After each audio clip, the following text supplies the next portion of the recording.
इस वीडियो की तरह से हम अगले सवाल कर लेंगे। अब दूसरा सवाल देखते हैं। सवाल नंबर 2, एक द्विघात बहुपद ज्ञात कीजिए जिसके शून्यांकों के योग तथा गुणनफल क्रमशः दी गई संख्याएं हैं। इसमें पहला सवाल दिया है 1/4, ये शून्यांकों का योगफल है और -1 ये गुणनफल है।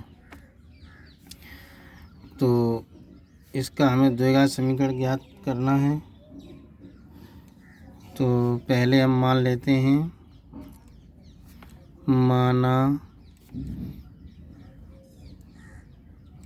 द्विघात समीकरण ax² + के bx + के c है तथा जिसके शून्यांक अल्फ़ा तथा बीटा हैं, तब शून्यांकों का योगफल अल्फ़ा + के बीटा बराबर हमने बताया था -b/a। तो शून्यांकों का योगफल कितना दिया है सवाल में 1/4, तो -b/a बराबर हो जाएगा 1/4 और शून्यांकों का गुणनफल दिया है c/a, तो ये हमें दिया है -1 बराबर c/a। तो इसके नीचे हम 1 मान लेते हैं। तो 1 मानने से इस पर कोई फ़र्क नहीं पड़ेगा, माइनस के बने ही रहेंगे। यहाँ हम देखें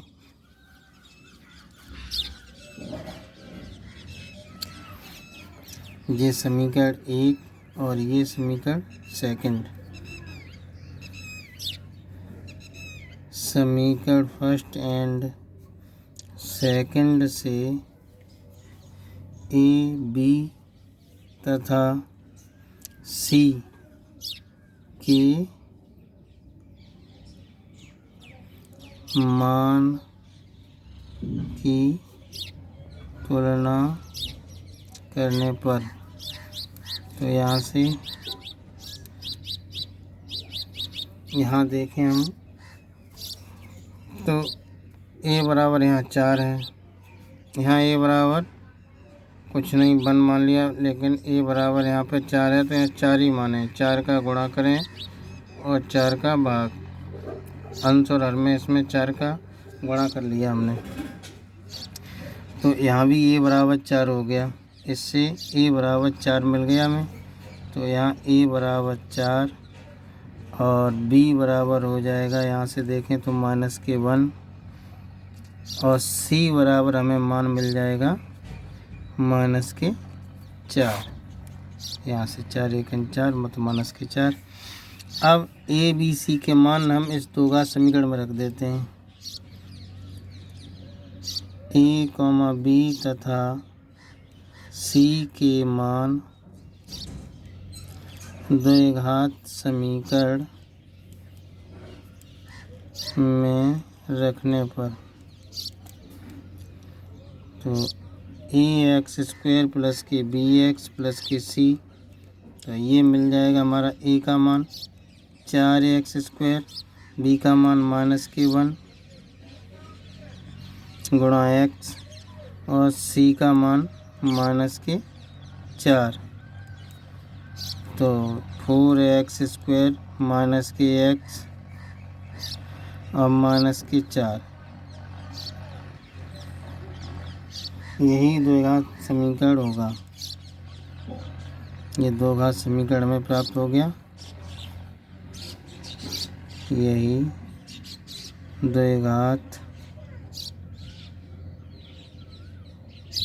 समीकरण है। इस प्रकार से हम इस दूसरे सवाल के सवाल कर सकते हैं। और एक सवाल देखें, जैसे दिया है दूसरा ही सवाल ले लें। √2 ये मूलों का योगफल है और 1/3 मूलों का गुणनफल है। तो यहाँ भी हम मान लेते हैं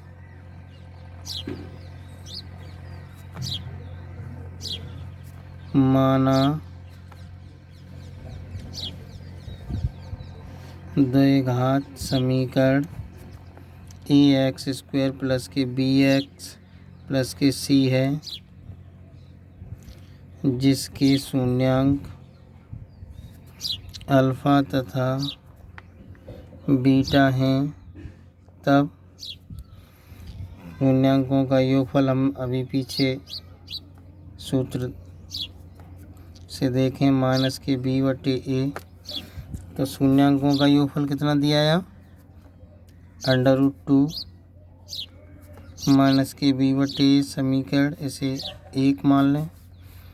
शून्यांकों का गुणनफल अल्फ़ा इंटू बीटा, शून्यांकों का गुणनफल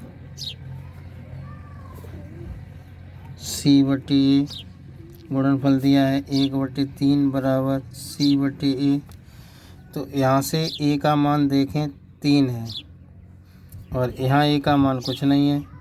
तो यहाँ हम 3 का अंश और हर में गुणा कर लेते हैं।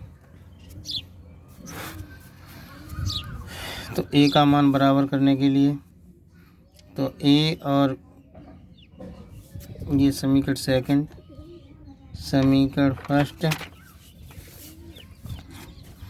एंड सेकंड से a, b तथा c के मान की तुलना करने पर यहाँ a बराबर 3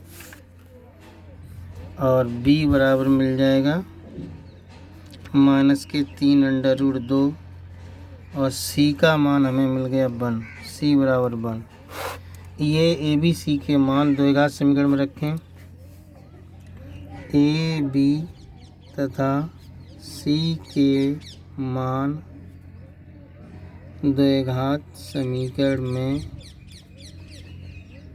रखने पर द्विघात समीकरण हमारा ax² प्लस के bx प्लस के c, a का मान हमने रखा 3x², b का मान माइनस के 3√2x और c का मान 1। यही